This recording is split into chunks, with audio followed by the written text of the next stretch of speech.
Nandu hospital के सामने खड़े होकर फूफू कर रहा है। बीवी बीमार है, अंदर है। क्या हुआ भाभी को?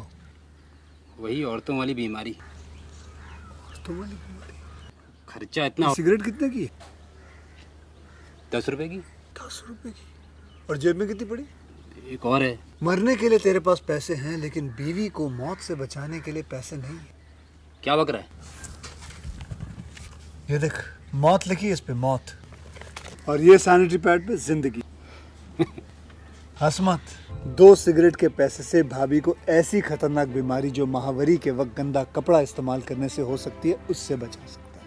और सिगरेट ना पीने से अपने आप को भी खतरनाक बीमारी से बचा सकता है। यानी कि मौत के पैसे से 2 जिंदगी खरीद सकता है तू, एक अपनी और एक अपनी बीवी की। सोच अब हंस। हीरोगिरी ये पीने में नहीं है, ये देने में है।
अस्सलाम वालेकुम जी, मैं हूं नजमुल हसन बाजवा।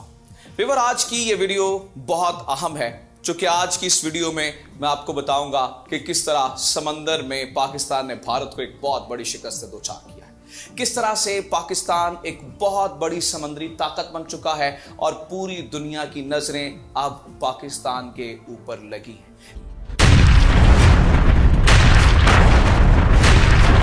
डिवाइसेस जो हैं या टैक्टिकल वेपन्स जो हैं, जो हमने ये प्रोग्राम डेवलप किया हुआ है, ये अपनी हिफाजत के लिए डेवलप किया है।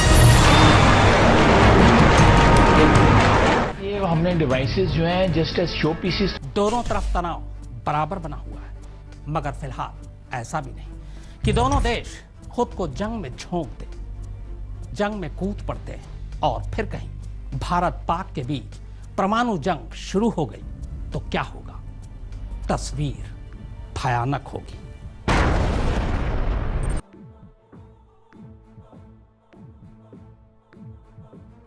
एक हफ्ते में ही 2 करोड़ 10 लाख लोग मारे जाएंगे। इनमें से 50 लाख से ज्यादा लोग बम की तपिश से झुलस जाएंगे। लेकिन अगर हमारी सलामती को खतरा हुआ तो हम नेस्तनाबूद कर देंगे।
या अल्लाह।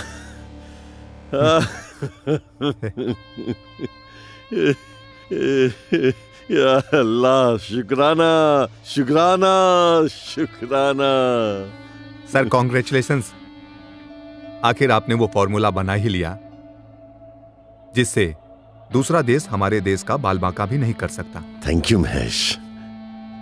बस मेरा तो यही सपना है कि अल्लाह ताला मेरे इस मकसद को पूरा कर दे ताकि मैं दुनिया में सबसे महत्वपूर्ण लड़ाकू मिसाइल मैं हिंदुस्तान को दे सकूं। या अल्लाह कर दे मेरी मुराद पूरी। Continue continue Mahesh. जी सर। कंटिन्यू।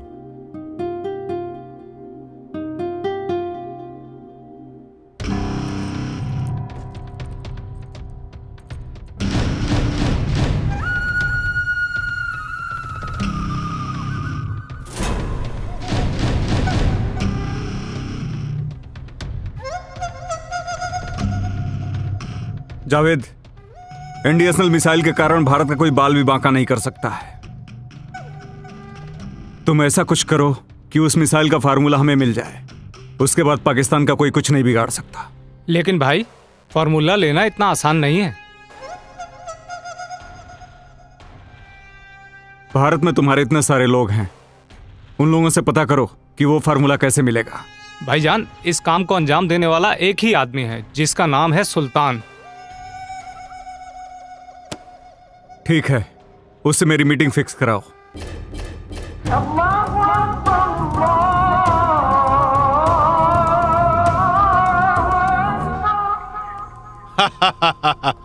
अरे चिंता के कोनो बात नहीं है। जब तक ले सुल्तान जिंदाबा तब तक ले पाकिस्तान जिंदाबा। सलाम वालेकुम भाईजान। सलाम वालेकुम भाईजान।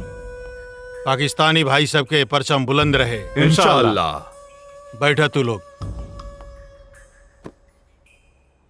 हाँ सर बोलिए। 7,000 आतंकवादी अफगानिस्तान से बुला के भारत में मैंने घुसा दिया है। 1,000 दिल्ली, 1,000 कश्मीर, 2,000 मुंबई। मेमन भाई, अस्सलाम वालेकुम। वालेकुम सलाम। तशरीफ रखिए। ना फोन ना कोई खबर, आप हमारे दरवाजे पर, हमारे लिए शान की बात है। काफी दिनों से मिलने का सोच रहा था। आप बड़े टेंशन में लग रहे हैं, क्या बात है मेमन भाई? कोई खास बात? हाँ, पाकिस्तान खतरे में है और हम भी, इसीलिए हमें आपकी मदद की जरूरत है। बोलिए मेमन भाई, आपके लिए तो हमेशा जान हाजिर है, हुक्म करिए। दरअसल बात ऐसी है, हिंदुस्तान का सबसे बड़ा साइंटिस्ट असलम खान, उसने एक ऐसी मिसाइल बनाई है जिससे हमारा देश खतरे में आ चुका है। तो मैं तुमसे ये चाहता हूं कि तुम मुझे असलम खान ला के दो ताकि मैं उससे उस मिसाइल का फार्मूला ले सकूं। ठीक है भाईजान। दुनिया में ऐसा कोई भी काम नहीं है जो सुल्तान के लिए मुश्किल हो। आपका हुक्म सर आंखों पर। ठीक है, अगर तुमने मेरा ये काम कर दिया तो मैं तुम्हें मालामाल कर दूंगा। जो हुक्म, मैं बहुत जल्द आपका काम कर दूंगा। और याद रखना, तुम्हारे पास सिर्फ 30 दिनों का समय है। 30 दिन के अंदर मुझे असलम खान नहीं मिला तो तुम मेरे बारे में अच्छे से जानते हो, समझे? जी जी। अस्सलाम वालेकुम। वालेकुम सलाम। सलाम वालेकुम। असलम खान हमरा कोनो कीमत पर चाहिए। हमें पता करता ही असलम खान की है। कल तक ले हमरा पूरा एकर जन्म कुंडली चाहिए। और सुन, का करेला, कहाँ जाला, कब सुतेला, कब उठेला, कब का करेला, सब कुछ पता करके हमरा के बताओ। जी भाईजान, हम सब पता कर ले। ऑल द बेस्ट। सलाम वालेकुम। चला बैठा तू नहीं।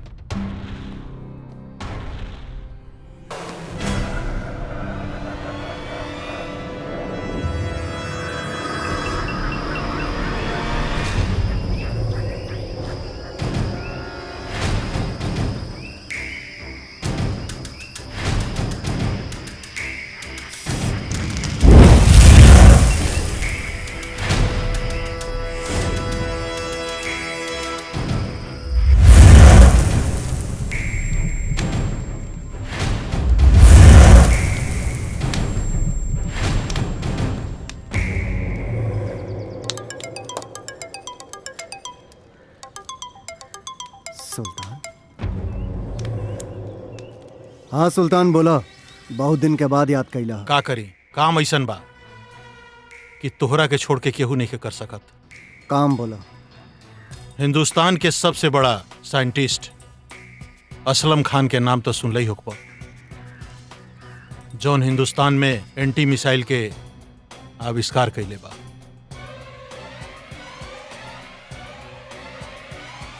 आरके साहब बस 2 दिन आप मिनिस्टर को बोलिए कि 2 दिन का वक्त दे मुझे। देखिए हम अपनी मंजिल के करीब पहुंच गए हैं, बस 2 दिन।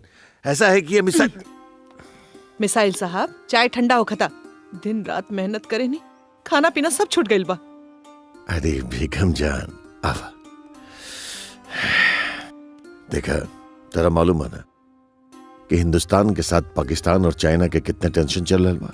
कभी भी युद्ध हो सकेला, यही से चाहता नहीं कि ऐसा एंटी मिसाइल जल्दी से जल्दी बना दी कि कौन और दुश्मन देश के हिम्मत ना होके हिंदुस्तान के ऊपर अपन मिसाइल से अटैक करेंगे, सबके नस्तनाबूद कर दे। इंशाअल्लाह आपके ख्वाब जरूर पूरा हो जाएंगे। आमीन।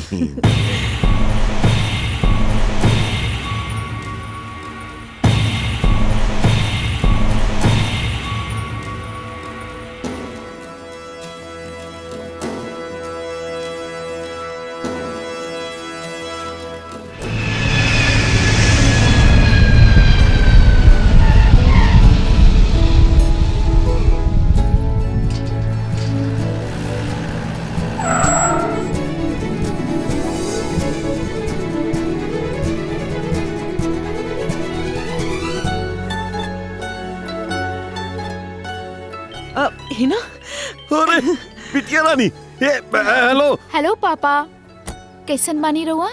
बहुत बढ़िया बानी। और बेटी कैसन बाड़ू तू? हम एकदम चकाचक बानी। रहुआ सुनाई? बेटी तेरा बहुत मिस करल बानी, बहुत दिनों के तेरा देखला। कहवा ताड़ू तू? काहे? का फायदा बा घरे आके? ऐसा क्या बोलताड़ू? काहे कि रहुआ लगे कोनो और काम खातिर टाइम बा मिसाइल बनावे के अलावा?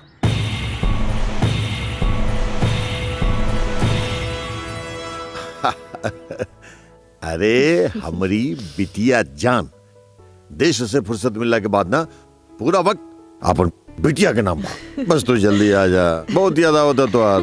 ठीक बा, पीछे देखी राउर बेटी रवा पास आ गइल बिया।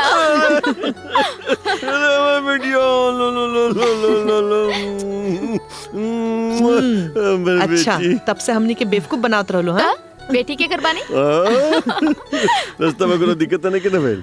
रहुआ कैसन बात करतनी पापा? इतना बड़ा साइंटिस्ट के बेटी बानी, हमरा के का दिक्कत हो सकेला? अच्छा सुना, पेपर कैसन भइल? एकदम फर्स्ट क्लास। अब्बा जाना तानी, अब तो रहुआ साथे साइंटिस्ट बन के देश के सेवा करे के बा। इंशाल्लाह। वाह वाह वाह, बस सब बात अभी कर लेबू। हाँ दूर से आवतारू, थक गई होकबू, तू हाथ मुंह धोला, हम खाना लगाते हां अपन बिटिया रानी के साथ का। चलो चलो चलो जल्दी लगाओ खाना। अब सुल्तान भाई,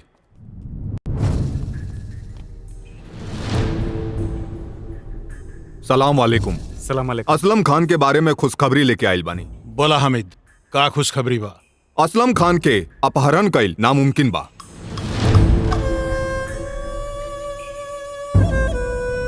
लेकिन ओकर बेटी जेकरा असलम खान अपने जान से भी ज्यादा प्यार करे ने, असलम खान के अगर मुट्ठी में करे के बा तो ओकरी बेटी के किडनैप करे के पड़ी।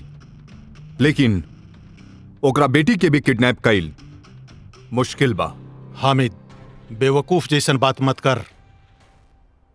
सुल्तान के जीवन में नामुमकिन शब्द कुछ नहीं खे।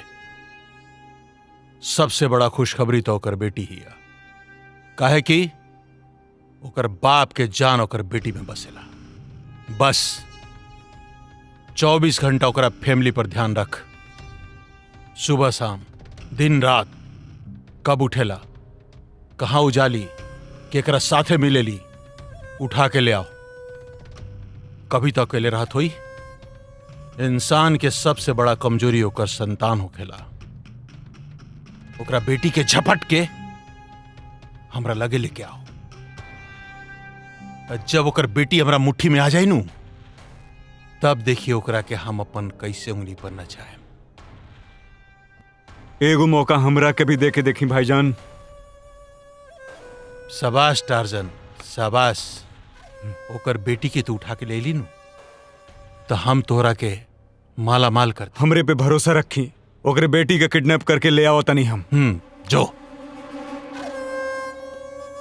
जश्न की तैयारी कर, मेहमान आवे वाला बने।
बेगम जान आज तार हर दुआ कबूल हो जाए। आज हमारा जीवन के सबसे बड़ा मकसद पूरा हो। इंशाअल्लाह खुदा हमनी की दुआ कबूल कर ले ले। अब्बू कैसन लगा तनी हम? हमार बेटी बाड़े तू। अच्छा सुनी ना, का आज हम रउआ साथे लैब चल सकता नी? ना बेटा, वहाँ बाहरी आदमी अलाउड नहीं है। सुन तारू अम्मी, अब्बा जान हमरा के बाहर वाले समझता रे। का कहता नी जी, ले जाई घुमा दी। हाँ। अरे लेकिन वहाँ सरकार से परमिशन लेवे के पड़ी। बेटा हिंदुस्तान के सुरक्षा के सवाल बा।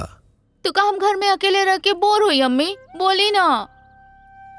देख बेटा, आज तहार अब्बू जान के ना जीवन के सबसे बड़ सपना पूरा हो गिल बा। आज हम एक ठे ऐसन एंटी मिसाइल बनावे में कामयाब हो गिल बानी जे दुश्मन देश के मिसाइल के नेस्तनाबूद करके रख दे।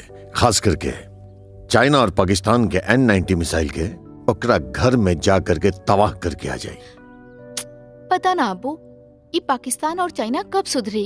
चाइना और पाकिस्तान के लोग ऐसे ना हो केला बेटा, बल्कि चंद हिंदुस्तानी सियासी लोग सत्ता के लालच में हिंदुस्तान के मासूम जनता के बरगला करके ये धर्म और जाति में उलझा देवेला, ताकि अपना देश के जनता आपस में लड़ मरे और दुश्मन देश बाहर से आक्रमण कर पाए। लेकिन तार अब्बू जान जबले जिंदा रही, कौनो दुश्मन के नापाक इरादा के कामयाब न होके दी। ठीक बा, रउआ चाइना पाकिस्तान के संभाली, हम जाता नहीं शॉपिंग करे। लेकिन वादा करी कल रउआ के हमके लेके जाए के पड़ी। प्रॉमिस। लव यू अब्बू। लव यू बेटा। Bye. Take Bye, care, take care, bye bye. अच्छा बेगम जान, हम चला था नहीं। हाँ।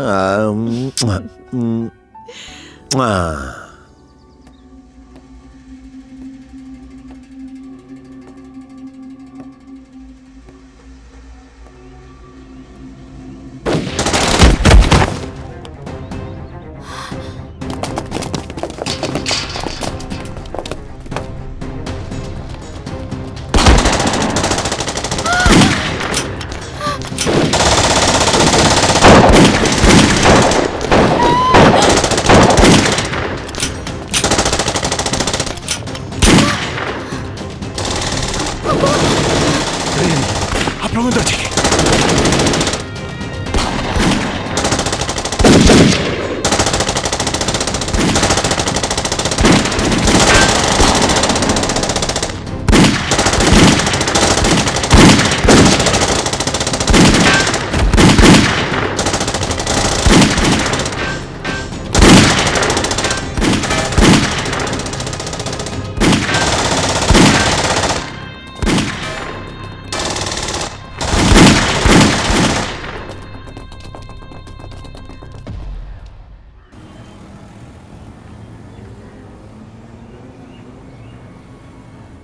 माफ करी, हम अपने मिशन में सक्सेस ना हो पानी। तो चुल्लू भर पानी में डूब के मर जो जाके। बस हमके एक मौका और दे दी। अरे जो तोनी सबसे कुछ ना होई, जे करे के हम खुद करे। किंग, हमार सारा आदमी फेल हो गइल बा। अब ये मिशन के तू ही कामयाब कर सकत तारी। हमनी के इस्लाम खतरा में बा। हम इस्लाम बचावे खातिर अपन जान भी दे सकतानी।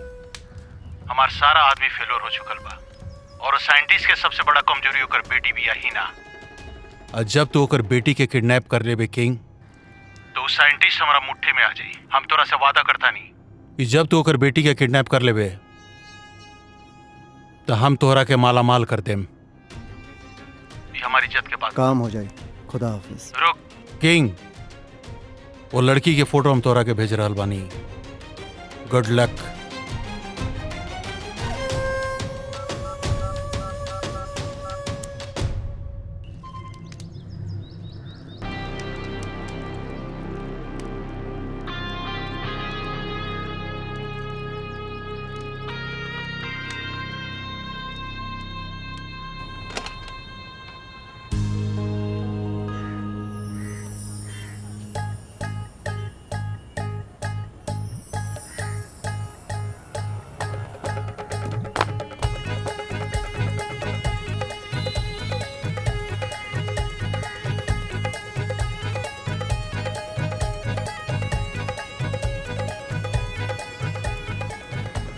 नमस्ते। नमस्ते, का चाही?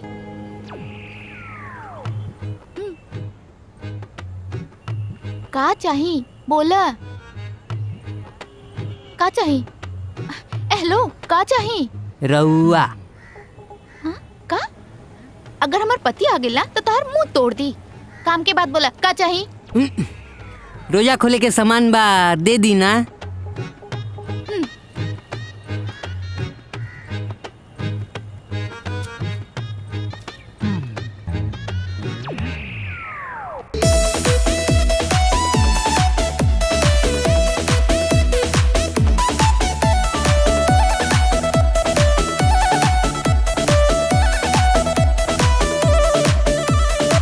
देखला इसे का तू घूर घूर, दहिया से सटा न रहा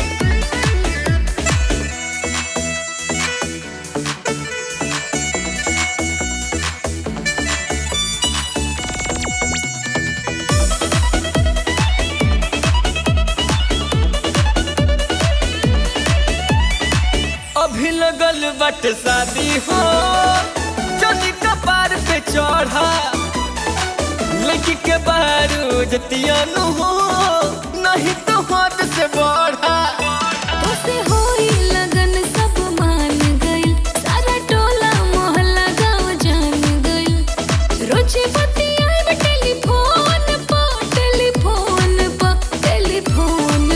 रानी पड़ू अगर आयल तो ना गुन पा बड़ू असरा लगल हनीमून पर रानी पड़ू अगर आयल तो ना गुन पा बड़ू असरा लगल हनीमून पर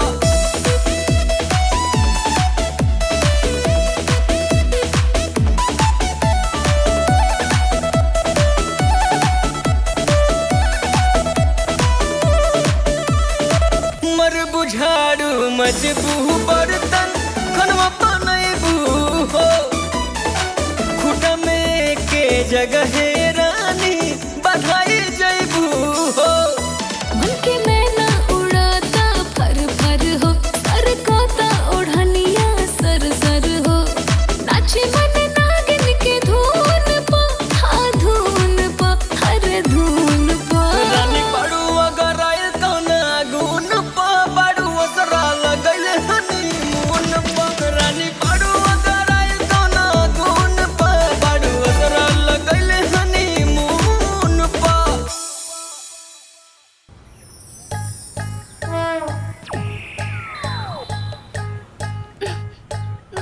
का रे साला तो हिम्मत कैसे बेला मेरे मेरा रुख हाथ पकड़े रे ना ना भैया ना भैया भैया गलती हो गई भैया माफ कर दो भैया तो हिम्मत कैसे बोल रहे हां ना ना अब ना गलती हो गई भैया आज के बाद बेटा गेला ना मुंह फोड़ दे तो हार ना ना हम जाते नहीं ना बाबले एम फिरू बेटा तू पहले रे का देखो तारा ए लड़की के किडनैप करे के बा। कौन ही है ई? हिंदुस्तान के सबसे बड़का साइंटिस्ट असलम खान के बेटी। हाँ? असलम खान की बेटी? असंभव, ये हो ही नहीं के सकत। इस काम में बहुत खतरा बाटे, ये तू काम छोड़ दो। ना हो।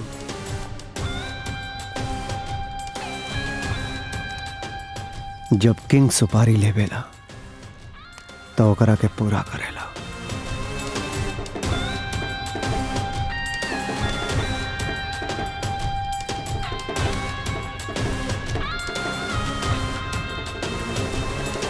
लेकिन मैं कोई खतरा मोल नहीं ले सकता ऑफिसर। मुझे मेरी बेटी को विदेश भेजना है और मैं भेज कर ही रहूंगा। आपको अपने बेटी को भेजने की कोई जरूरत नहीं है। एक सीबीआई ऑफिसर होने के नाते आपकी और आपकी पूरी फैमिली की हिफाजत करना मेरी जिम्मेदारी है खान साहब। और मैं पता लगा के रहूंगा कि आपके परिवार का सुख चैन कौन छीनने के पीछे पड़ा हुआ है। उसको तो मैं पाताल से भी खींच के निकालूंगा।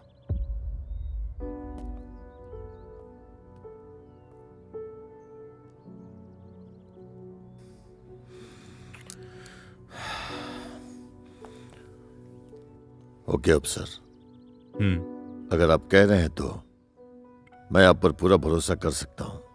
थैंक यू सो मच सर। पूरा भरोसा कीजिए मेरे ऊपर सर। थैंक यू सो मच। अगर कोई भी परेशानी हो तो प्लीज मुझे इन्फॉर्म कीजिएगा सर। चलता हूं। टेक केयर सर।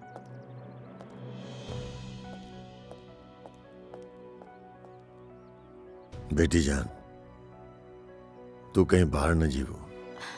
अम्मी,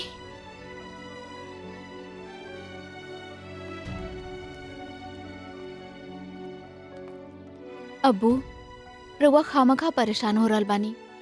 हम राउर बेटी हैं जेकर नाम से दुनिया थर थर कापेला। हम सड़क छाप गुंडा से डरे वाला नहीं खी। बेटी जान, वो कोनो मामूली गुंडा नहीं के। निश्चित एक घटना में कोनो इंटरनेशनल गैंग के हाथ हुई। हमरा के तो लगता कि पाकिस्तानी आतंकवादियों के हाथ में।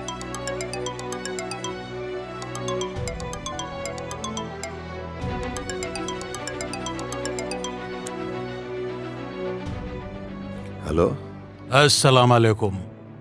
वालेकुम अस्सलाम। कौन? रउआ ठीक सुन रहल बनी खान साहब। हमनी के आतंकवादी ना बल्कि पाकिस्तानी बानी सन। सबसे बड़ा बात बा कि हमनी के मुसलमान बनी। ऐसे हम चाहता नहीं कि एगो मुसलमान होके के फर्ज अदा करी और हमनी जैसन मुसलमान के रउआ मदद करी।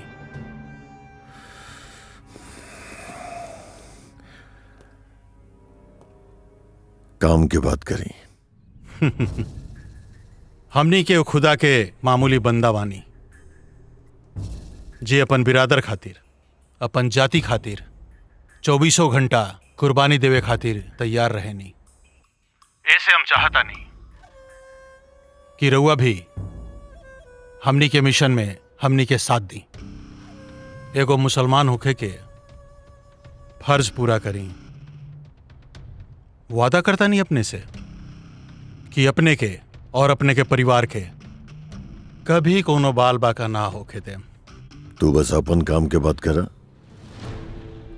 काम ही बा खान साहब कि जौन रउआ S-90 मिसाइल हिंदुस्तान के बचावे खातिर आविष्कार कईनी है, ओकर फार्मूला हमरा चाहिए।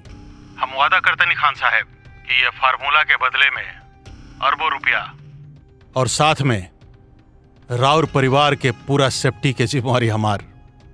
हम वादा करता नहीं कि अगर रउआ हमार बात मान लेनी ना तो राउर जीवन के हम जन्नत बना दें। बोली शर्त मंजूर बा? हम हिंदुस्तान के मुसलमान हैं और हिंदुस्तान के मुसलमान के ईमान खरीदे की ताकत दुनिया में कोनो भी मुल्क के नहीं खे। तो रउआ का चाहता नहीं कि ये धरती से मुसलमान के नामो निशान मिट जाए हैं? एगो मुसलमान होके मुसलमान के नस्ल के रउआ बर्बाद करके चाहता नहीं खान साहब? छी, शर्म आवे के चाहिए अपने के।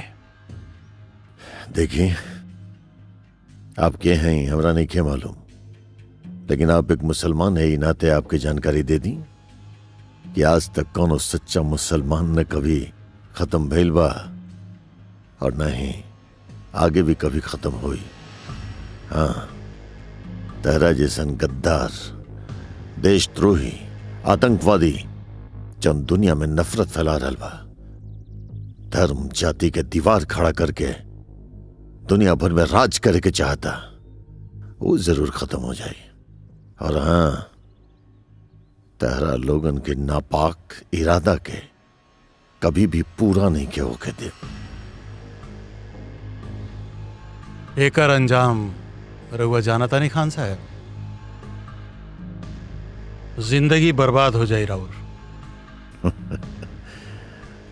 भाईजान, दुनिया में सबसे बड़ा अंजाम होला मौत, और मौत से तेरा जैसन देशद्रोही डरा सकेला। हमरा जैसन देशभक्त ना, अगर हिम्मत बा तेरा में, ईमान बा, सामने आके बात करा। अगर हमार बात रुआ मान लेनी खान साहब तब बहुत जल्द अपने से मुलाकात होगी, और अगर हमार बात रुआ ना मननी खान साहब तो हमनी के मुलाकात राउर जिंदगी के आखिरी मुलाकात होगी।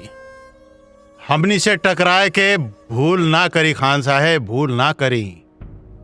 एगो बात बताई रहूंगा, जौन देश के खातिर रउआ एंटी मिसाइल बनैनी है, वो देश अपने के का दी? एगो 10,000 के मेडल और 500 रुपया के शील्ड, बस। जिंदगी शील्ड और मेडल से ना कटेला खान साहब, जिएला पैसा चाहिए, पैसा। रउआ हमार बात मानी, रउआ पाकिस्तान आ जाए, वादा करता नहीं, राउर जिंदगी के हम जन्नत बना दें, जन्नत। और अगर रउआ हमार बात ना मननी तो राउर और राउर बेटी के छोटा छोटा टुकड़ा करके चील कौआ के खिला दें। ऐसे हमनी से मिल जाए, आपन जाति के, आपन धर्म के हिफाजत करें, समझनी?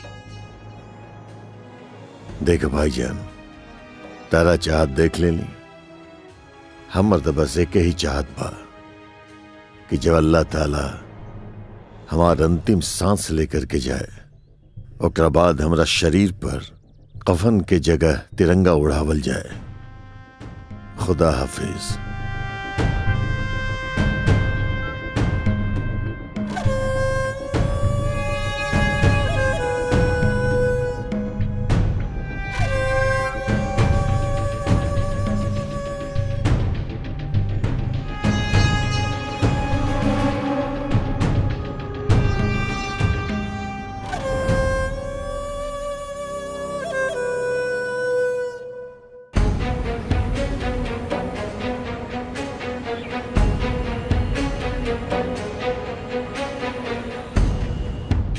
जी हां सर, उन लोगों का पता चल चुका है जिन्होंने हिना जी के ऊपर हमला किया था, लेकिन आज तक उस मास्टरमाइंड का पता नहीं चला।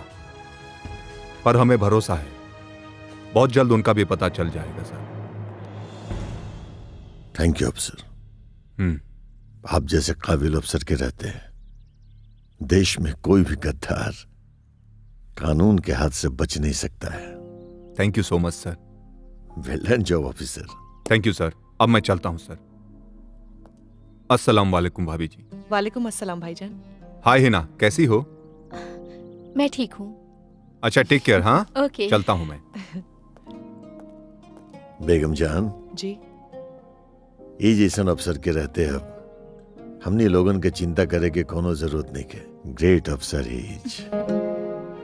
आज के मुख्य समाचार। हमारे देश के लिए खुशखबरी। साइंटिस्ट असलम खान जी को देश के प्रधानमंत्री जी सम्मानित करेंगे।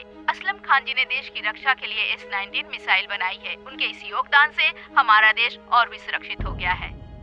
तहरा के बहुत जल्द हम मौत से सम्मानित करें असलम खान, बहुत जल्द। हे हामिद,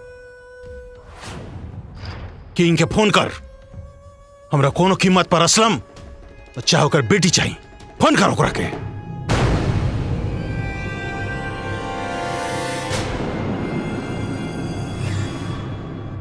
किंग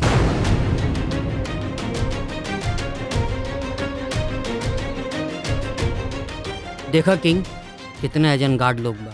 एकर घर में हवा घुसे से भी पहले परमिशन लेवे के पड़ेला। हमनी ला यही अच्छा होई इस सुपारी के तू लौटा द।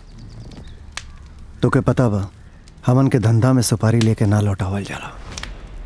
अरे किंग तू टेंशन मत ला, पान के दुकान से ढेर सारा सुपारी ला के दे देम और तू सुपारी खाते रहिया और खा खा के थूकते रहिया। ये कोनो थूके वाला सुपारी ना हा।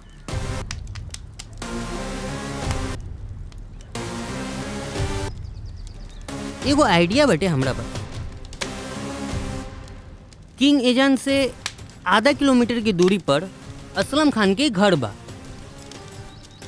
एजेंट से हमनी के सुरंग बना के हिना के बेडरूम तक आराम से पहुंच जाम सन। आधा किलोमीटर तक सुरंग बनावल कोनो खाए के काम ना है सूरज। हमरा लगे एगो आइडिया बा। का आइडिया बा?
सुल्तान तोहार काम हो गइल बा।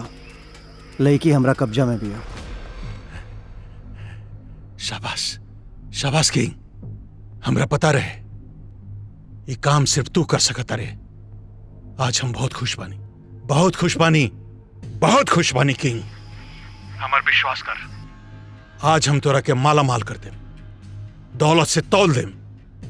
7 जन्म तक दोनों हाथ से दौलत लुटेबे तब वो कम ना हुई तोरा। अब हमारे को बात सुन, असलम खान के बेटी के किडनैप आग जैसन फैल गिल बा। ऐसे तू ओकरा के अपना पास रख, जैसे मामला शांत हो जाई हम ओकरा के उठा के ले जाए। Good luck king, good luck.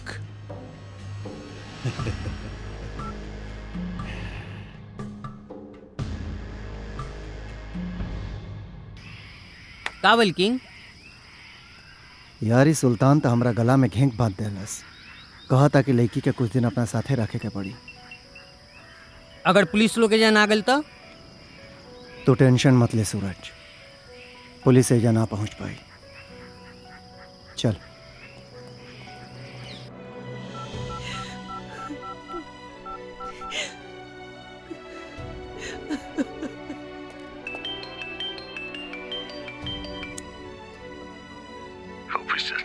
ये क्या हो गया? आपने तो कहा था कि आपके रहते हमारे परिवार पे आंच तक नहीं आएगी। हमारी बेटी को आज किडनैप कर लिया गया।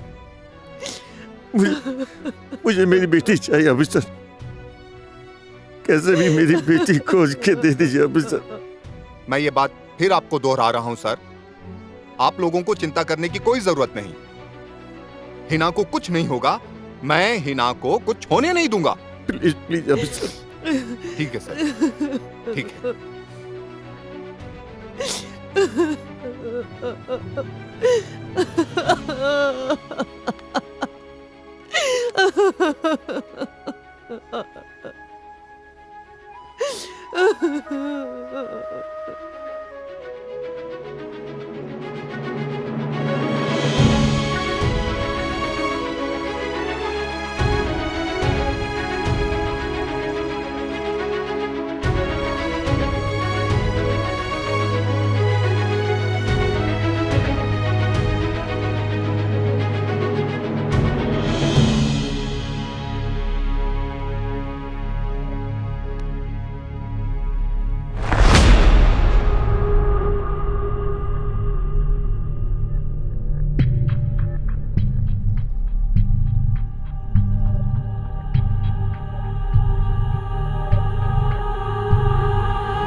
के बाड़ा तू?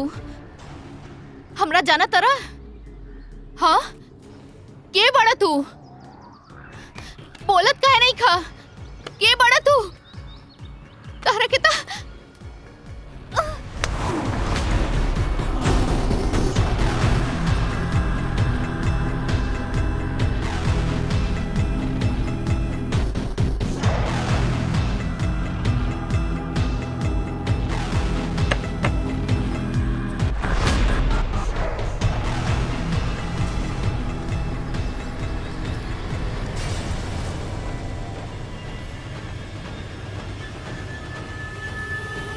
हम लेके आयल बनी तोहरा।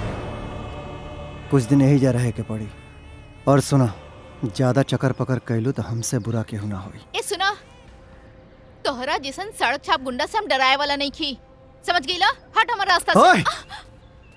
ये तोरा बाप के घर ना, किंग के अड्डा। एजा से भागे के कोशिश कैले ना, का कर ले बा? तोर हाथ पैर तोड़ के अंदर बैठा दे। सुना, तोहर गिदड़ भपकी से डराए वाला नहीं की हम, समझ गईला? और कान खोल के सुन ला, असलम खान के बेटी हैं हम। और तू लोग का सोचता रे कि हमरा के किडनैप करके हमार अब्बा से कुछ भी काम करवा ले बे? हाँ। अरे तोहनी लोगन के भूल बा भूल। हमार अब्बा एगो सच्चा हिंदुस्तानी बाड़े। हमार अब्बा वतन खातिर कट सकेले लेकिन झुक ना सकेले, और हम उनकरे खून बानी। अपन अब्बा के उसूल बचावे खातिर हम अपना आप के कुर्बान कर देब, समझला? हटा हमारा रास्ता से। हट, छोड़ हमके, छोड़ कहता नहीं, छोड़। कोई हाँ, हेल्प, छोड़, कोई हाँ, बचावा।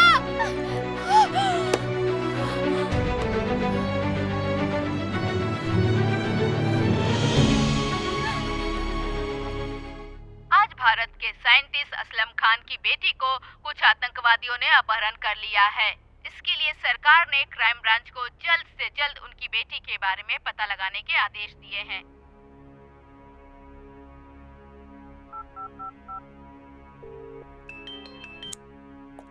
हेलो ऑफिसर जी सर। ये सब क्या है?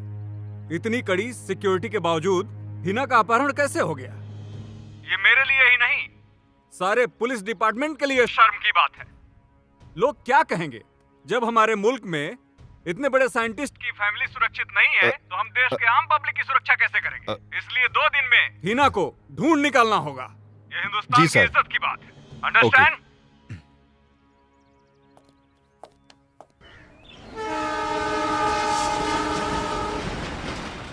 और देशभक्ति के कारण आज हमार बेटी के जान खतरा में बा। और करी देशभक्ति, और दिखाई देशभक्ति। हम रवा के सामने हाथ जोड़तानी, कहीं से भी लाई, कहीं से भी खोज के लाई, लेकिन हमार बेटी के ला दी। रवा एगो बात सुन ली, अगर हमार बेटी ना मिलल ना तो हम अपन जान दे दे, जान दे दे बाप। हमार बेटी के ला दी हमार बेटी।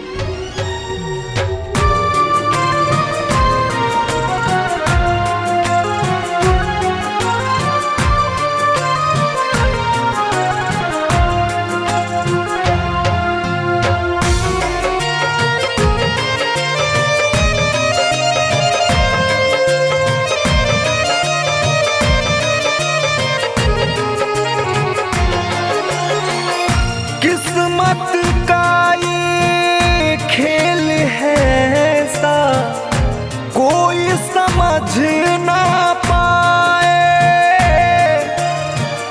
रीत पीरीत के डोर है ऐसे, बाधे तो टूट ना पाए। क्षण में हंसते रुलाए।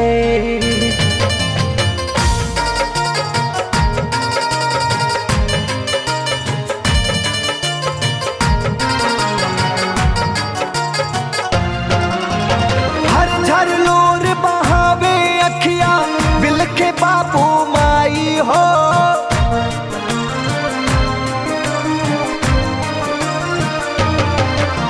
झर झर लोर बहावे अखिया बिलखे बापू माई हो। कैसे के सहल जाई विधना बेटी के जुदाई हो, कैसे के सहल जाई विधना बेटी के जुदाई हो।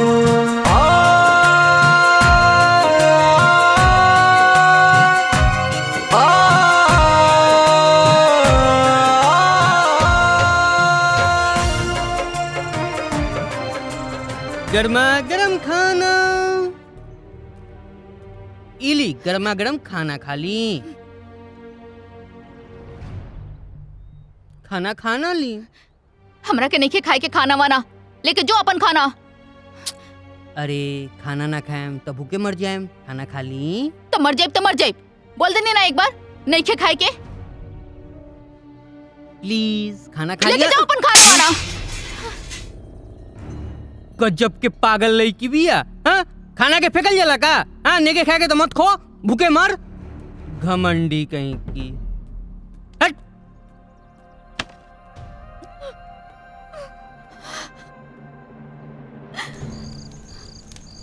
किंग, अरे वो लड़की बहुत घमंडी भी है। ओकरा खाना नहीं है खाएला, खाना फेंक देला किया। छोड़ दे, भूख लगी तो अपने खा ले। एगो बात कहीं, चारों तरफ न्यूज में ओकरे चर्चा बा। भला यही में बाटे कि जल्दी से तू ओकरा सुल्तान के हवाले कर द।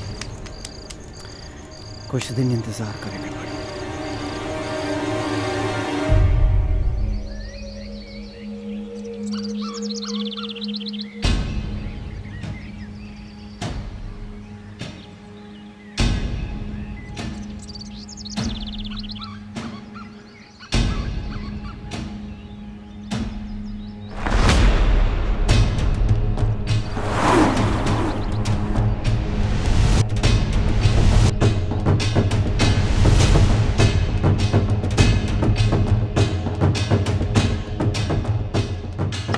चाय, गरम चाय। हाँ? हिना? हिना?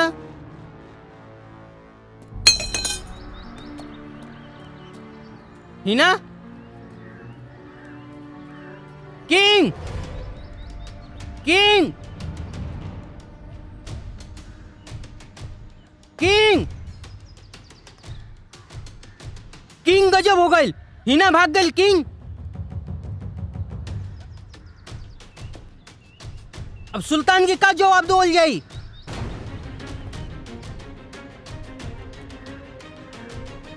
कुछ करा किंग, अब का होई हमनी के।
जिंदगी यूं बदल जाएगी।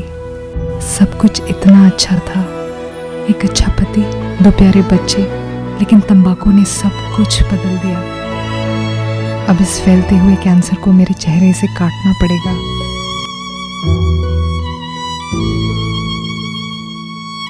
कुछ भी पहले जैसा नहीं होगा। मैं कभी कभी सोचता हूँ कि ये सिगरेट या बीड़ी पीने का क्या परिणाम होगा।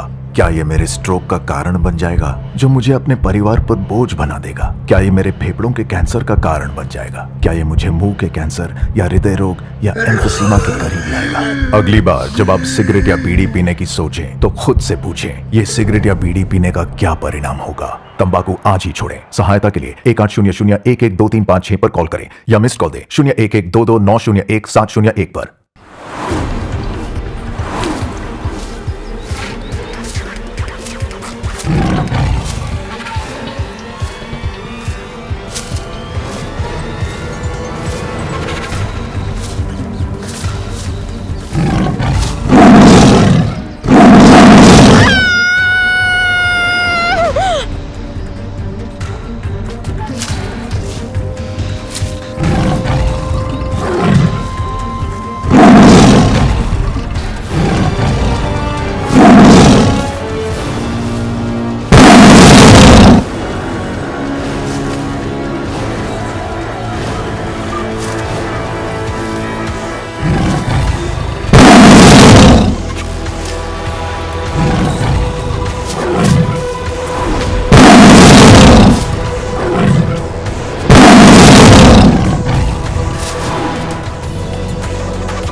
मार दा जान से।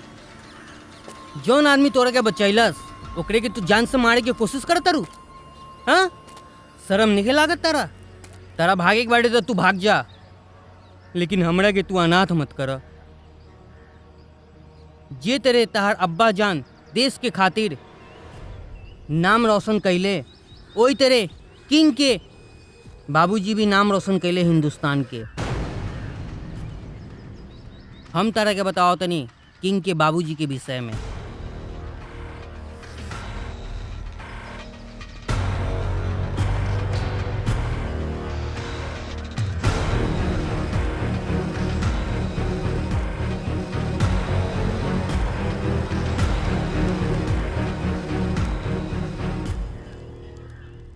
तारे बाबूजी की तरह किंग के भी बाबूजी ये देश के बहुत बड़ा साइंटिस्ट रहे। एक दिन आतंकवादी सब मिल के ओकर माई बाबूजी के हत्या कर देलस। ओकरा बाद किंग के एके गो टारगेट बा कि किंग अपन बाप मतारी के हत्यारा सबन के खोजता। किंग बहुत ही बढ़िया इंसान बा, बहुत ही टैलेंटेड आ बहुत ही बहादुर बा। विश्वास कर ही ना, विश्वास कर। किंग बहुत ही अच्छा लड़का बा। बहुत जल्द तहारा के ऊ अपन घरे पहुंचा दी। ई लड़ाई में किंग के साथ रही ना प्लीज़।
सूरजमुखी के जैसन तुर रूप के गोराई,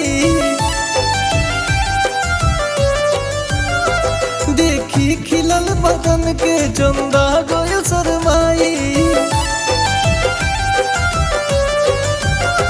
सूरजमुखी के जैसन तुर रूप के गोराई, देखी खिलल बदन के चंदा गयो शरमाई।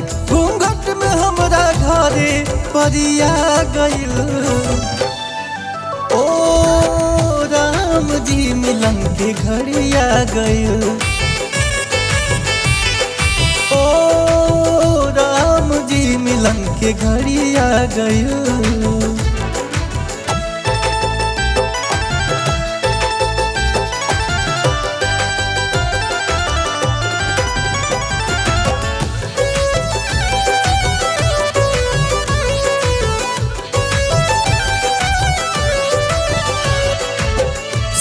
सिंगार इंद्रधनुष से सजल बा, उठ के ललाई जैसे खिलल कमल बा। ओ सुरभ सिंगार इंद्रधनुष से सजल बा, उठ के ललाई जैसे खिलल कमल बा। धासे दिल धासे धड़कन, सांसे समर्पण, सूरतिया लौके देखी जब दर्पण। घर अंगना में प्यार के फुलझड़िया गइल, ओ राम जी मिलन की घड़िया गइल, ओ राम जी मिलन की घड़िया गइल।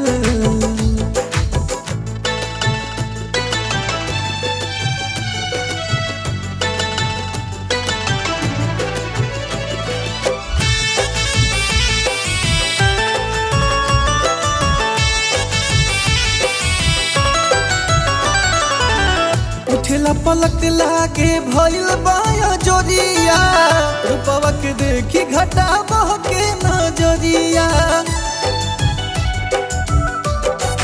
ओ उठेला पलक लागे भइल बाया जोरिया, रूपवा के देखी घटा बहके नजरिया। प्रेम के गुलाबी रंग दिल पे चढ़ गई, देखल सपनवा सगरो साच हो गई।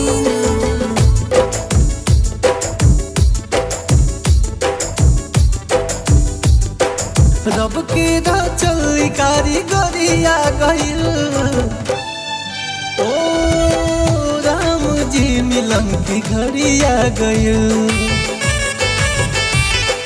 ओ राम जी मिलन की घड़िया गइल।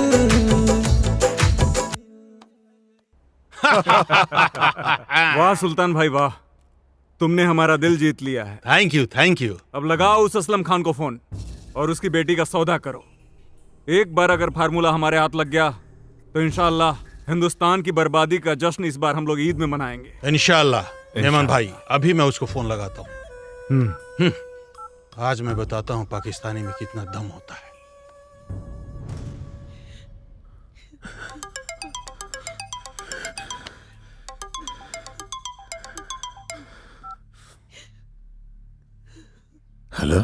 अस्सलाम वालेकुम। वालेकुम अस्सलाम। कौन? अपने के शुभचिंतक बोला तानी। राउर बेटी हमरा कब्जा में बाड़ी। ना ना ना ना ना ना, रिकॉर्ड मत करी, रिकॉर्ड मत करी, और ऑपरेटर के भी फॉरवर्ड मत करी फोन। राउर बेटी बहुत मासूम बिया। ऐसा ना होके कि ओकरा साथे कुछ करे के पड़े। देखो, तुम मेरी बेटी को कुछ मत करना। कुछ ना करे खान साहब, कुछ ना। कहे कि राउर बेटी हमार बेटी जैसन बिया, ओकरा के बहुत हिफाजत से हम रख ले बानी। लेकिन रहुआ अगर हमार बात ना माने, राउर बेटी के ना छोटा छोटा टुकड़ा करके हमनी के आपस में बांट के खा जाए सन। कहे कि हमनी के आदमखोर हैं सन। आदमी के मांस हमनी के बहुत अच्छा लागेला। और बेटी तो बड़ा मासूम बिया, ओकर मांस तो बड़ा नरम नरम होखी है ना खान साहब। ऐसे राउर भलाई वही में बा, वो फार्मूला हमनी के हवाले कर दी और अपन मासूम बेटी के अपने साथे लेके जाएंगे। खबरदार, जो मेरी बेटी को कुछ किया तो। रहुआ कुछ नहीं की कर सकत हमनी के खान साहब, कुछ नहीं की कर सकत। हमार बात ध्यान से सुनी। अगर रहुआ फार्मूला हमनी के हवाले ना कईनी तो रहुआ अपन बेटी के हमेशा खातिर भूल जाई। हाँ, ईद खत्म होते होते फॉर्मूला हमनी के हवाले कर दी खान साहब।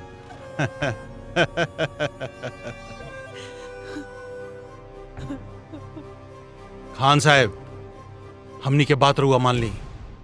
फार्मूला हमनी के हवाले कर दी, अपन बेटी के हमनी के चंगुल से आजाद करवा ली।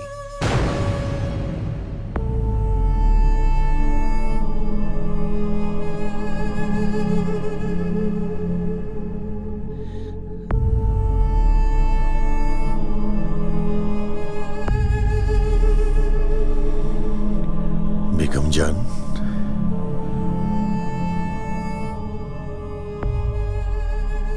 हमारी बेटी हिना और पूरे हिंदुस्तान की जिंदगी में कीमती क्या है? बेगम, मैं बहुत उलझन में हूं अभी, बताएं हमें। आप जानती हैं कि मैं अपनी बेटी की जिंदगी के लिए अपने वतन से गद्दारी नहीं कर सकता।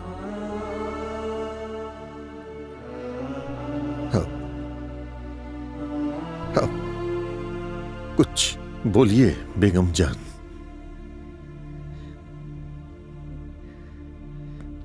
बेगम जान, बेगम जान बोलिए, बोलिए, जवाब दीजिए, मैं क्या करूं? देखिए बेगम जान, आप अपने ममता की भट्टी में करोड़ों देशवासियों की जिंदगी मत झोंकिए।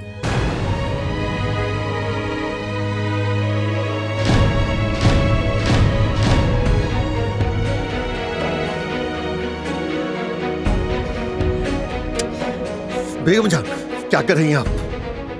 रवा ठीक कहता है। एगो बेटी खातिर हम करोड़ों लोगों की जिंदगी खतरे में नहीं के डाल सकते। ऐसे हम खुद के गोली मार लेता नहीं। बेगम जान, छोड़ दियो। जाइए सर।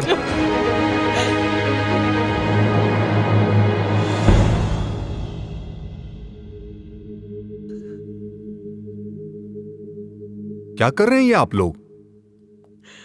क्या हो रहा है ये? क्या आप लोगों का मेरे ऊपर से भरोसा हट गया? देखिए, कुछ नहीं होगा हिना को, कुछ नहीं होगा। ऑफिसर, उन लोगों ने मुझे 2 दिन की मोहलत दी है। 2 दिन में अगर मैं वो फार्मूला लेकर के उन लोगों के पास नहीं गया, वो मेरी बेटी को जान से मार देंगे। और आप जानते हैं ऑफिसर, मैं अपनी बेटी की जिंदगी के लिए अपने मुल्क को खतरे में नहीं डाल सकता। लेकिन सर, हमारे लिए हिना की जान बचाना भी जरूरी है, और उसको बचाने के लिए मेरे पास एक प्लान है सर। आइए, पहले बैठिए सर, आराम से बैठिए। भाभी जी, आप भी बैठ जाइए प्लीज। आइए सर, प्लीज बैठ जाइए। कूल डाउन सर।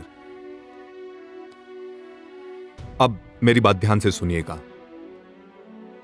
आपको लैब में जाकर वो फॉर्मूला निकालना पड़ेगा, लेकिन सर चिंता मत कीजिएगा और उस फॉर्मूला को लेकर ना वहां पहुंच जाइए जहां उन लोगों ने बुलाया है।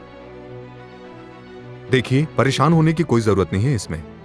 उस जगह को मैं पुलिस ले जाकर चारों तरफ से घेर लूंगा।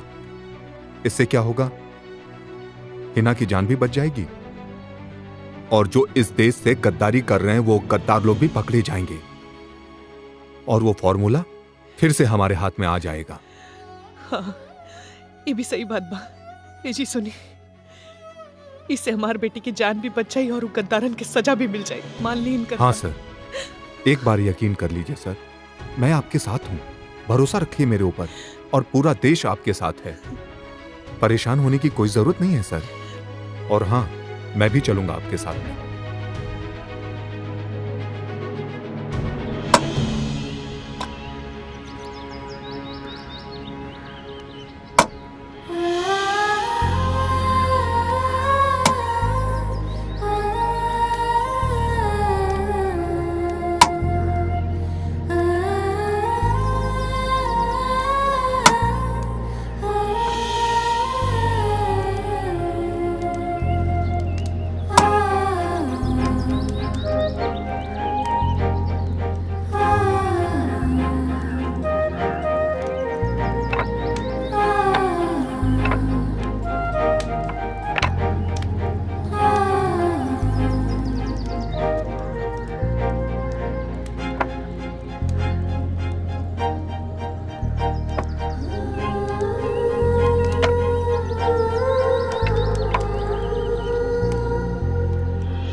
ऐसे का देखा था?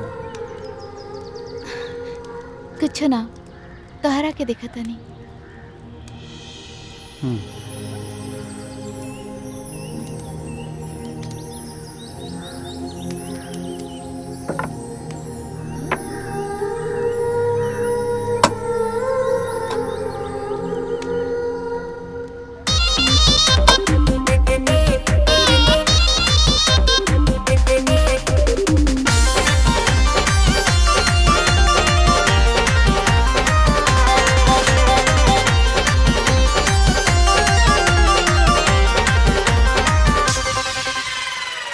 दिन भइल ना जवानी भइले, एरिया में बड़ तू बवाल कइले।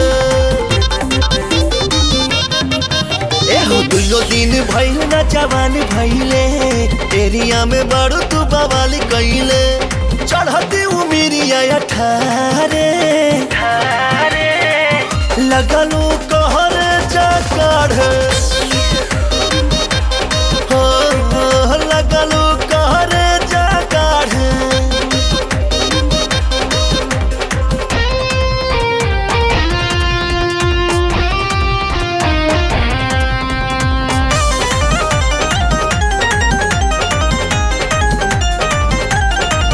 केहू हमरा के देख के मुँह आता, एमे हमर का गलती।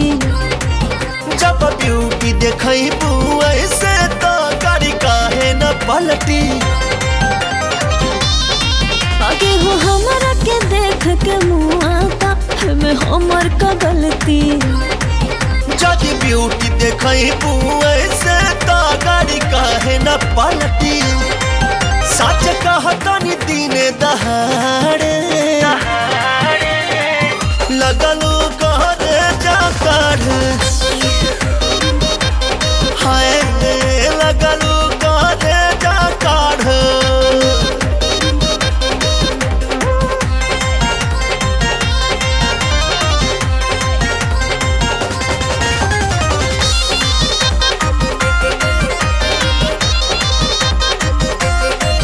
हम बानी नु बहुते लकी हो, हमर होता तरक्की। खून लेखा तू हमके पीसे लुए हमारा चाकी। हम बानी नु बहुते लकी हो, हमर होता तरक्की।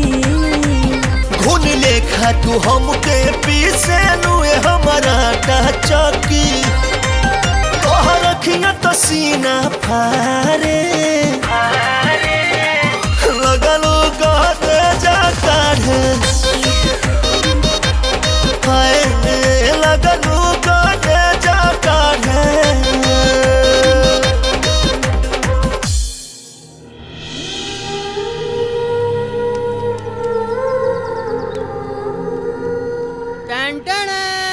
किंग खाना रेडी हो गए, जल्दी आवा। इला दोनों जने खाना खा ला। आज हम खाना ना खाए, आज से हमारा रोजा शुरू बा। ओ आज से तोहार रोजा बाटे। हाँ। सूरज एक काम करा, बाजार चल जा और रोजा खोले के जौन जौन सामान होला उ लेके आवा। ठीक बा, कम से कम तू तो खाना खा ला। साथे में खा ले भी ना के। ठीक बा। अच्छा हाँ, बोला। संभार के जे कोनो पुलिस वाला ना देखे। अरे तू टेंशन मत ला, हवा के भी ना पता चली। तू लोग एकदम मत डरा, अगर पुलिस आई भी ना तो हम ओकरा से बोल दे कि तू लोग अच्छा बाड़ा। इनु कोनो बात भाई।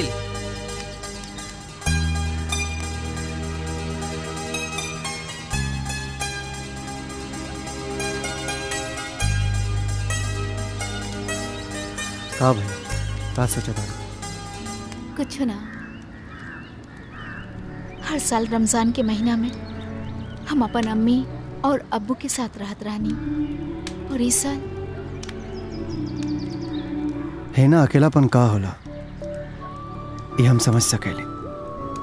चिंता मत करो, कुछ दिन के बाद बा, ओकरा बाद हम तोहरा के घर छोड़ दे। ठीक बा?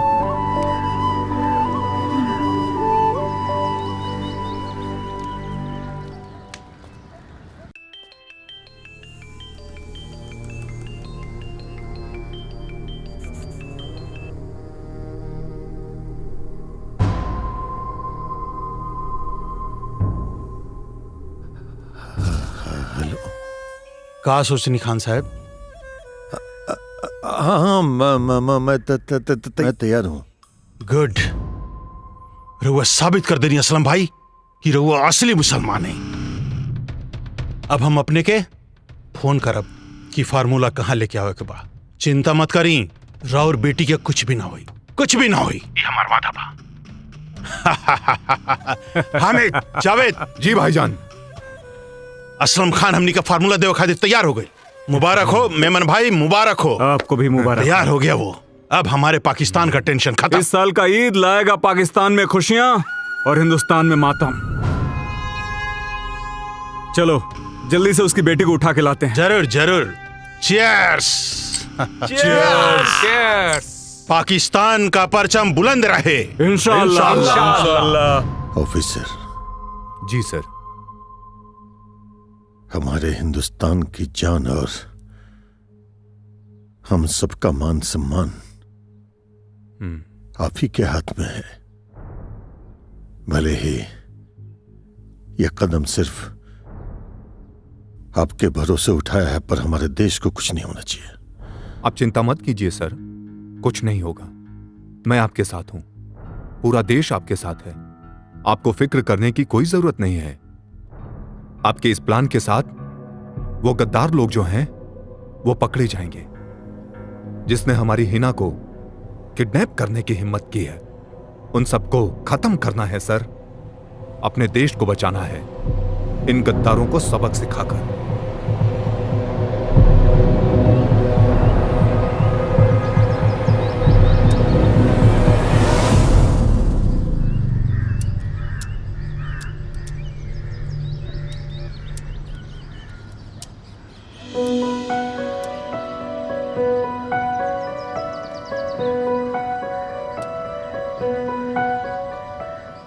King, I love you.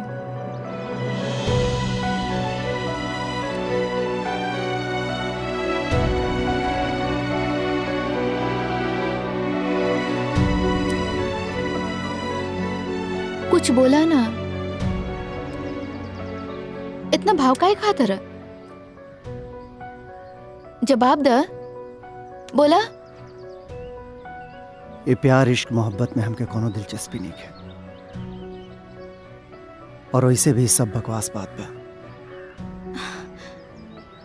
King, जब तक धरती पे मोहब्बत बा तब तक इश्क जिंदा बा, और तू प्यार से भागत रहा। अगर प्यार ना हो ना जिंदगी में तो जियल मुश्किल बा। किंग, एक बार हमार आंख में देखा, एमे सिर्फ तोहार चेहरा बा। एक बार हमरा तरफ देखा तो सही, तोहके भी हमसे प्यार हो जाई। एक बार देखा तो हमरा तरफ। हमरा आंख में झांके की कोशिश मत करा ही ना, बहुत आग बाय में जल जाइबू।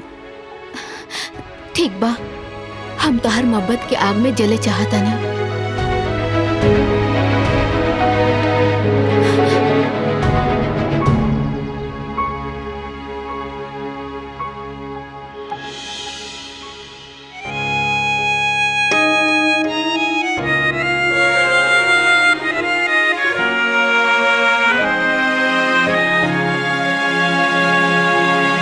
पोरे पोर भाईल दहिया मधुशाला बा, चूम के तोहके पुरवैया मतवाला बा। पोरे पोर भाईल दहिया मधुशाला बा, चूम के तोहके पुरवैया मतवाला बा। मीठ मीठ बतिया के बैठ गई सटिया के, हो खता बड़ाई बड़ी ज्यादा है बलराम जी का इरादा। हो खता बड़ाई बड़ी ज्यादा है बलराम जी का इरादा।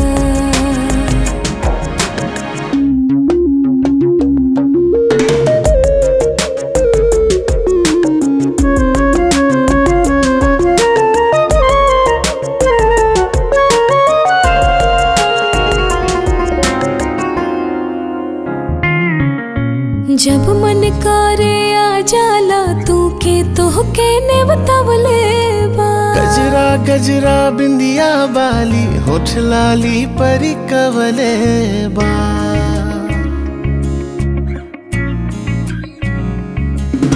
जब मन करे आ जाला तू के तोहके ने बतावले बा। गजरा गजरा बिंदिया बाली होठ लाली परी कवले बा।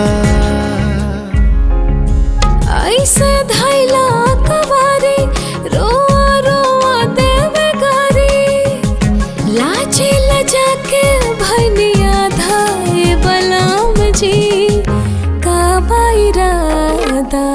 हो खता बड़ाई बड़ी ज्यादा ए बलराम जी का इरादा।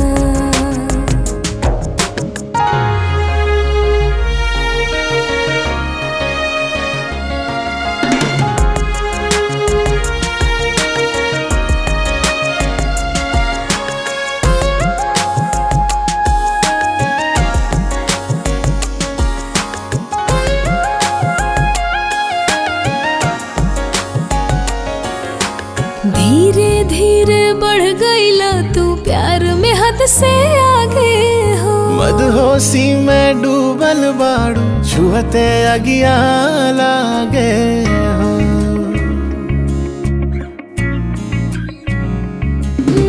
धीरे धीरे बढ़ गईला तू प्यार में हद से आगे हो। मदहोशी में डूबल बाड़ू छुहते अगिया लागे हो। ई कवन रोग धरवला तू हमरो के बहकवला। बाछी की न बाछी मर्यादा ए बलराम जी का इरादा। हो खता बड़ाई बड़ी ज्यादा है बलराम जी का इरादा।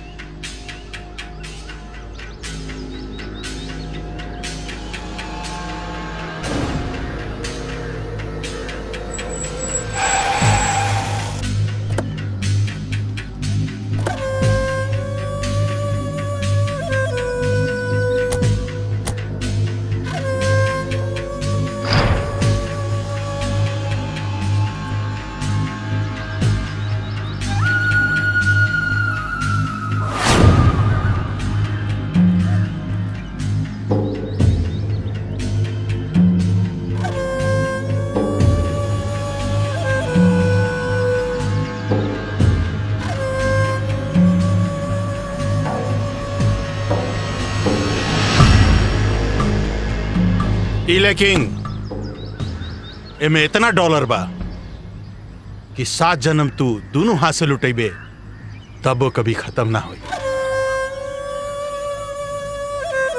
एकर बाप हमनी के फार्मूला देवे खातिर तैयार हो गई और ये लड़की जब तक हमनी के साथ रही, हमनी के जोन जोन चाही मेमन भाई वो पूरा हो जाए। माशाअल्लाह, खुदा बड़ा फुर्सत में इसे बनाया है। इसे पाकिस्तान ले जाऊंगा मैं। ए, ले चले रखे। किंग, ना, ना, king. Thank you king, thank you. King, ले चल। किंग हमके बचावा, किंग बचावा। छोड़, छोड़ हमके, किंग, छोड़।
आज हम खाना ना खाए।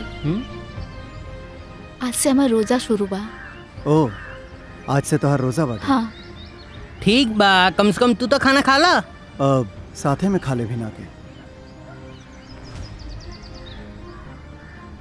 I love you। कुछ बोला ना। ये प्यार इश्क मोहब्बत में हमके कोनो दिलचस्पी नहीं है और वैसे भी सब बकवास बात बा। अगर प्यार ना हो ना जिंदगी में तो जियल मुश्किल बा। तो के भी हमसे प्यार हो जाए।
हमारे एगो बात कान खोल के सुनी।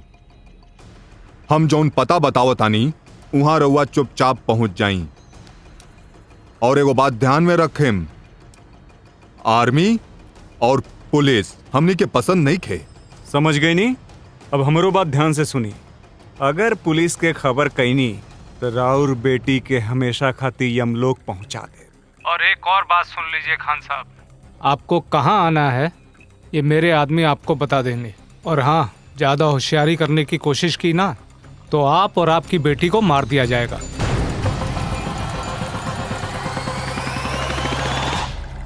सुल्तान। हाँ मेमन भाई। सब तैयारी हो चुकी है? चिंता की बात नहीं है भाई, अपना आदमी चप्पे चप्पे पर खड़ा है। अगर उसने कोई हरकत की तो हमारा आदमी उसे सीधा गोली मार देंगे। सुल्तान, अपना मिशन सक्सेस होना चाहिए। सक्सेस होगा भाई, सक्सेस होगा इंशाल्लाह। इंशाल्लाह।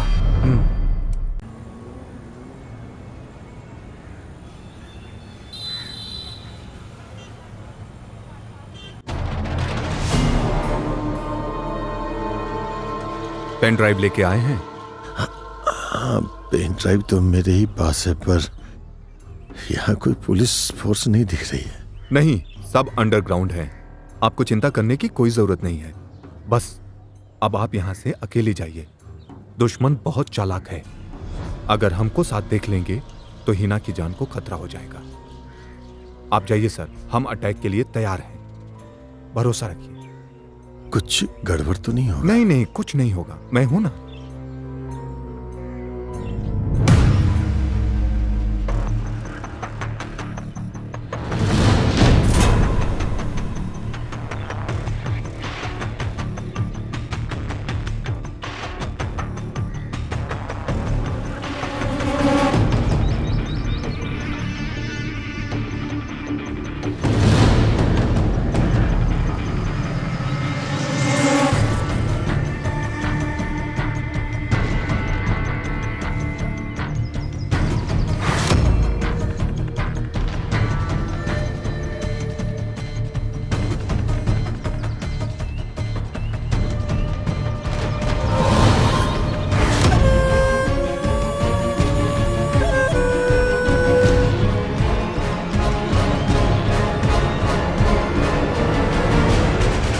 वेलकम खान साहब, बड़ी तमन्ना थी आपसे मिलने की।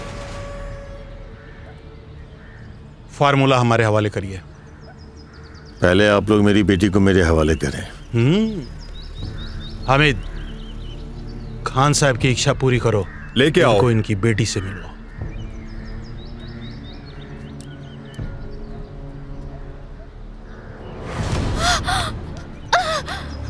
छोड़ा, छोड़ा अब्बू। बेटी का दर्द बहुत खतरनाक होता है खान साहब। लाइए, फार्मूला हमारे हवाले कर दीजिए।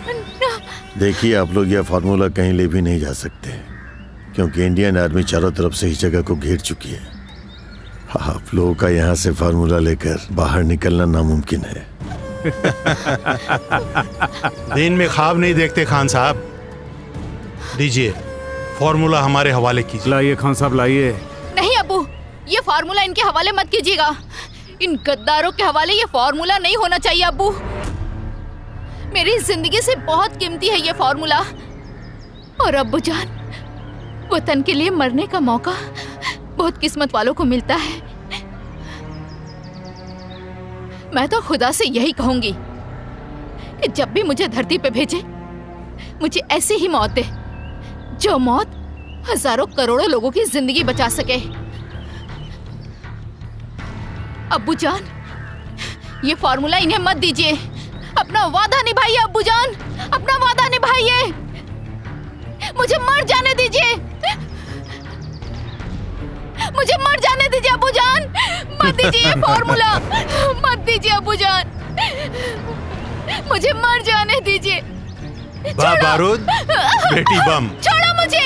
नहीं अब्बू। मुझे एक बात समझ में नहीं आती मेमन भाई, कि हिंदुस्तान का हर मुसलमान अपनी कुर्बानी देने की बातें क्यों करता है? इतनी देशभक्ति कहां से आ गई है इन मुसलमानों के बीच में? सही कहा। वो क्या देख रहे हो? खान साहब के पॉकेट से फार्मूला निकालो। नहीं, छोड़ो मुझे। अबू नहीं, मत दीजिए ना अबू।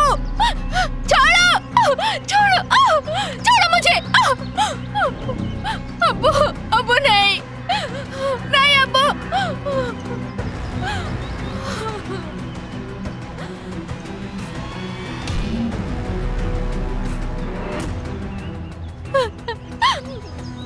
यही वो फार्मूला मेमन भाई जिसके लिए हम लोग परेशान थे। अभी इस फार्मूला से ये चाइना, पाकिस्तान, हिंदुस्तान के ऊपर अपना विजय प्राप्त करेगा। ऑल द बेस्ट मेमन भाई। मजा आ गया सुल्तान। अब बोलिए मेमन भाई, क्या करना है बाप और बेटी का? दोनों बाप बेटी को कुर्बानी देने का बहुत शौक है ना, गोली मार दो दोनों को।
रुक जाओ किंग।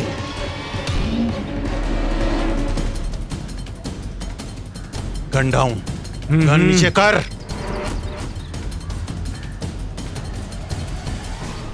डाउन, नीचे रख।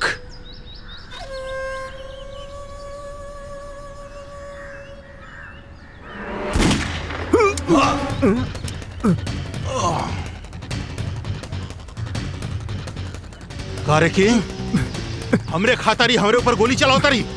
पागल गोल बड़ी कारे तू, सारे भाड़े के टट्टू। अबे चुप। तू जिसे भाड़े का टट्टू समझता है वो भाड़े का टट्टू नहीं, बल्कि सीबीआई ऑफिसर यश कुमार है।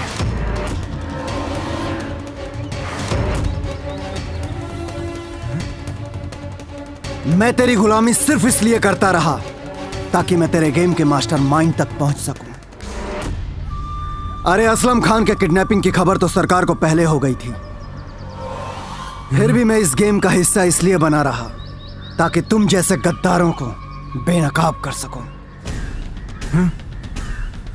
अबे खाता हिंदुस्तान की है और गाता पाकिस्तान की। तुम जैसे गद्दारों को जीने का कोई हक नहीं। रुक जाओ सीबीआई ऑफिसर।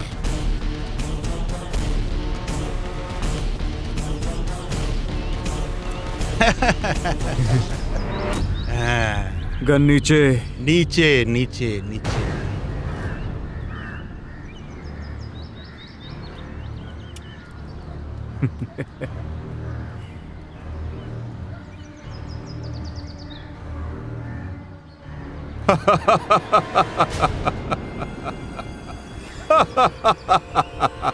एक सीबीआई ऑफिसर होने के नाते आपकी और आपकी पूरी फैमिली की हिफाजत करना मेरी जिम्मेदारी है खान साहब। उन लोगों का पता चल चुका है जिन्होंने हिना जी के ऊपर हमला किया था, लेकिन आज तक उस मास्टरमाइंड का पता नहीं चला। पर हमें भरोसा है बहुत जल्द उनका भी पता चल जाएगा।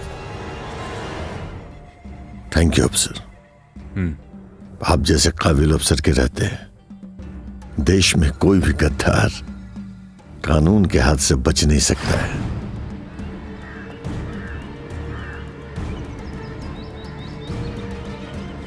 आपको चिंता करने की कोई जरूरत नहीं है।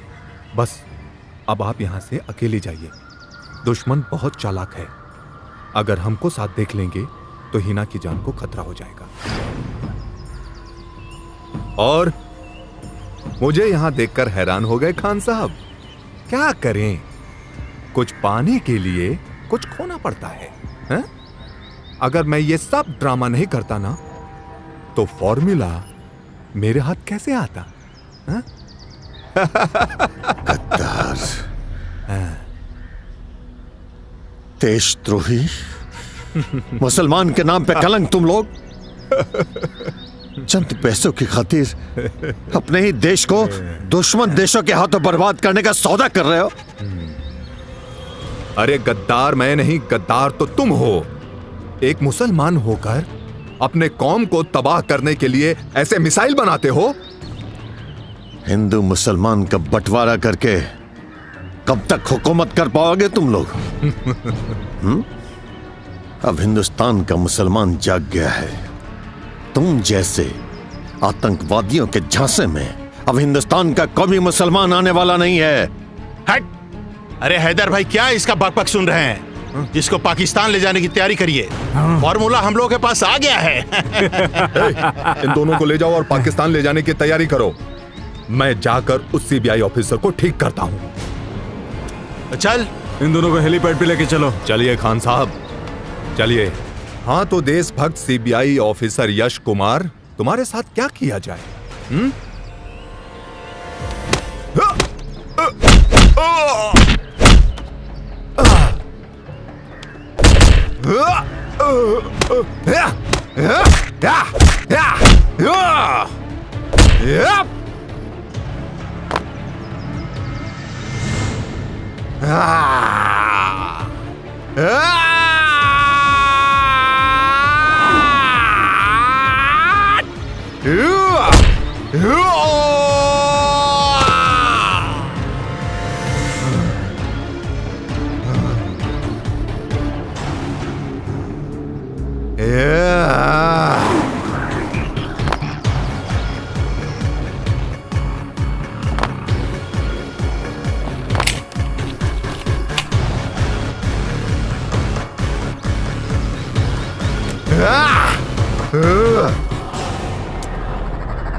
ओए सुल्तान,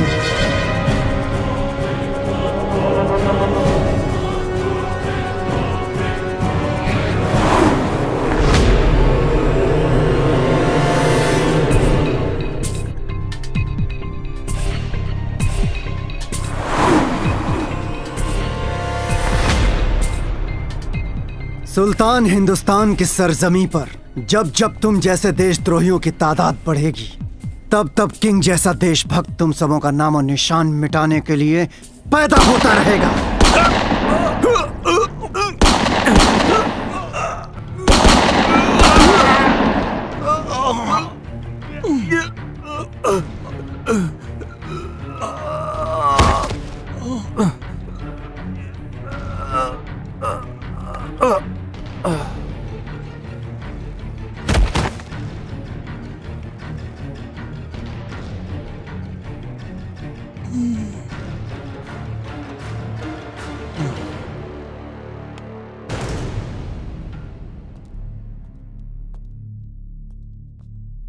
थैंक यू अफसर।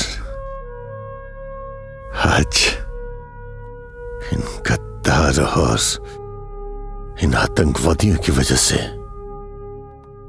आज मैं और मेरी बेटी जान से जाने वाले थे, और ये मिट्टी और इस हिंदुस्तान की सुरक्षा खतरे में थी। सर, आप हिंदुस्तान के अनमोल धरोहर हैं और हिंदुस्तान को आप पर गुरूर है। फिर आपने कैसे सोच लिया कि ये 2 कौड़ी का आतंकवादी आपका कुछ बिगाड़ पाएगा? सर, आपको एक खरोच लगने से पहले हिंदुस्तान का बच्चा बच्चा अपनी जान की बाजी लगा देगा। इसलिए आप जैसे साइंटिस्ट को मेरा सलाम।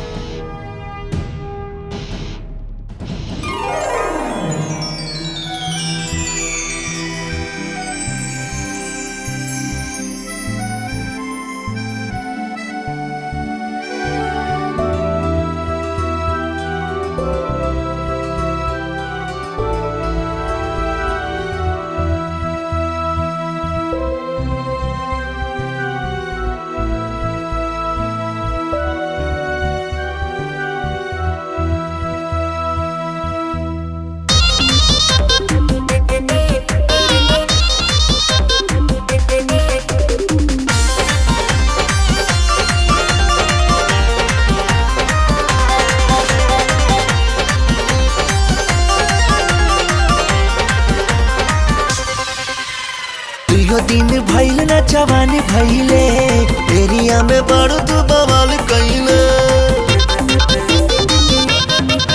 एहो दुइयो दिन भइल ना जवानी भइले एरिया में बड़ तू बवाल कइले चढ़ती उमिरिया 18 लगलू कहर जा काढ़ लगलू कहर जा काढ़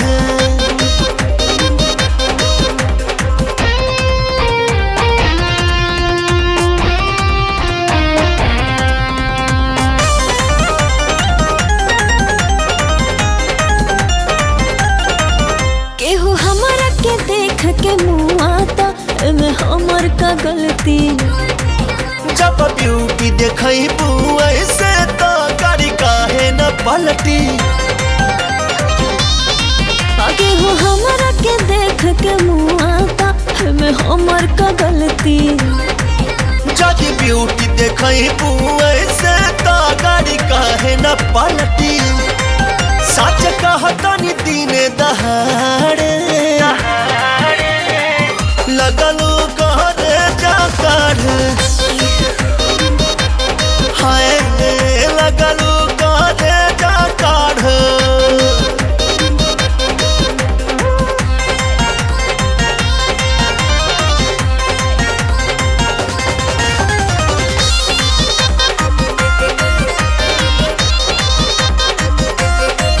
हम वानी नु बहुते लकी हो हमर होता तरक्की खून लेखा तू हमके पीसे लुए हमारा चाकी